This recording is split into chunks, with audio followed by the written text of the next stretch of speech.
fais juste mentionner que j'ai écrit ça à la 8e personne du pluriel et à l'infinitif passé. Donc, voici leur désir analogue.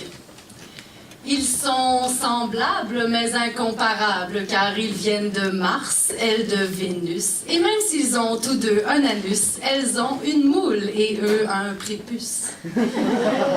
Si j'étais un mec, j'aurais des beaux pets, puis je me gênerais pas pour faire des gros pets. Je pourrais pisser debout puis me crosser n'importe où. Je commencerai ma journée avant que le coq ait pu chanter, parce qu'il faudrait que j'aille pelleter, que la gratte n'a pas passé, mon char est pogné dans l'entrée.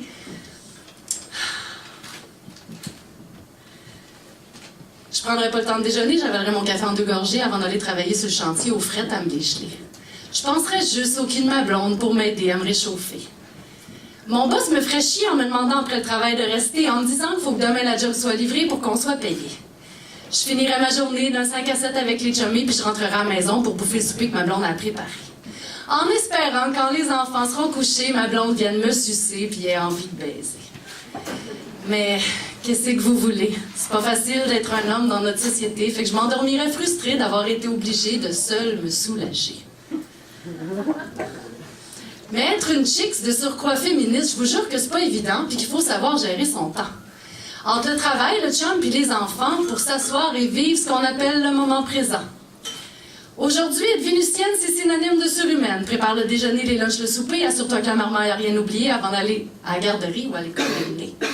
Cours pour rentrer travailler, organise-toi pour pas être en retard si tu veux pas être l'airé. Prie pour que tes flots soient en bonne santé, pour pas être pogné pour aller chercher au beau milieu de la journée. Ton boss risquerait de pas apprécier puis de mettre une autre note à ton dossier. Une fois la journée de travail terminée, pense pas te reposer, le carnage ne fait que commencer. Faut que tu te grouilles, la garderie va fermer, puis tu passes à l'épicerie acheter de la viande hachée. Pendant que t'as les deux mains dans le souper, ta plus vieille te demande de l'aider à conjuguer le verbe aimer, puis ton plus jeune te crie « Maman, viens m'essuyer ». Ton chum vient d'arriver, pense pas qu'il va t'aider, il est rentré en te disant qu'il avait eu une grosse journée. Mais il trouve quand même le moyen de chialer en disant que les patates étaient trop salées, puis tu lui sers une bière pour qu'il aille dans le salon écouter l'hockey. Toi, faut que t'ailles les enfants laver, puis que tu racontes une histoire inventée. Une fois les enfants endormis, pense pas te reposer. Faut que tu fasses le ménage, la vaisselle, puis que tu nettoies le plancher. Après tout ça, t'es brûlé, puis tu rêves juste d'un massage de pied. Ton chum te reproche de plus avoir envie de baiser, mais il s'est endormi devant la TV. Fait que comme c'est pas facile d'être une femme dans notre société, tu vas seule dans le bain te masturber. On aura beau dire ce qu'on voudra, puis dormir dans les mêmes draps.